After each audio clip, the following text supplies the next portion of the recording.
एक और opinion poll में मार्च में हुए ओपिनियन पोल में बढ़ रही है टीएमसी की सीटें, भाजपा का सोपड़ा साफ। जी हां, पश्चिम बंगाल विधानसभा चुनाव के लिए वोटिंग की शुरुआत 27 मार्च से होने जा रही है। 8 चौड़ों में होने जा रहे चुनाव को लेकर देश भर की निगाहें बंगाल पर आ टिकी है। उसकी वजह एक तरफ जहां बीजेपी ने पूरी ताकत झोंक रखी है, तो वहीं दूसरी तरफ ममता बनर्जी तीसरी बार सरकार बनाने के लिए चुनावी मैदान में डटी हैं। ऐसे में मार्च में हुए ओपिनियन पोल ने कहानी ही बदल दी है। जी हां, एक ओपिनियन पोल में लगातार टीएमसी की सीटों की जीत का आंकड़ा लगातार बढ़ रहा है। जनवरी में एबीपी सी वोटर की तरफ से किए गए ओपिनियन के दौरान पश्चिम बंगाल की सत्ताधारी टीएमसी को 154 से 162 सीटें मिलने का अनुमान लगाया गया था। बीजेपी को 98 सीटें मिलने का अनुमान लगाया गया था और कांग्रेस लेफ्ट गठबंधन को 26 से 34 सीटें पर जीत की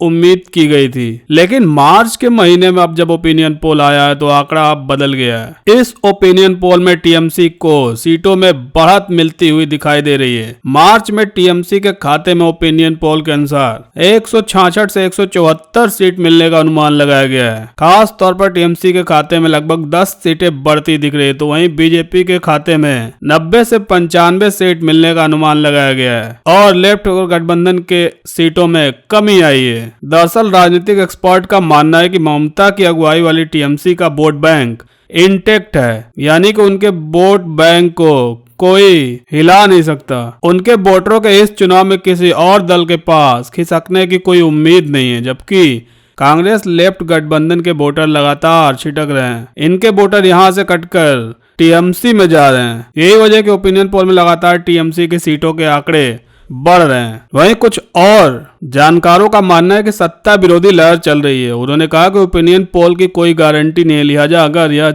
रुख चुनाव के दौरान जारी रहता है तो उसका सीधा फायदा बंगाल चुनाव में बीजेपी को मिलेगा। जाहिर सी बात है, ये तो ओपिनियन पोल के रुझान है, लेकिन जो लोगों की राय पर आधारित है। लेकिन पश्चिम बंगाल की 294 सदस्य विधानसभा में कौन सी पार्टी कितने सीटें जीतती है तो 2 मई को परिणाम चुनाव से ही पता लगेगा। लेकिन टीएमसी बीजेपी मुकाबले के बीच लेफ्ट कांग्रेस और आईएसएफ के गठबंधन के कूदने से बंगाल का चुनाव जोर कांटे का हो गया है।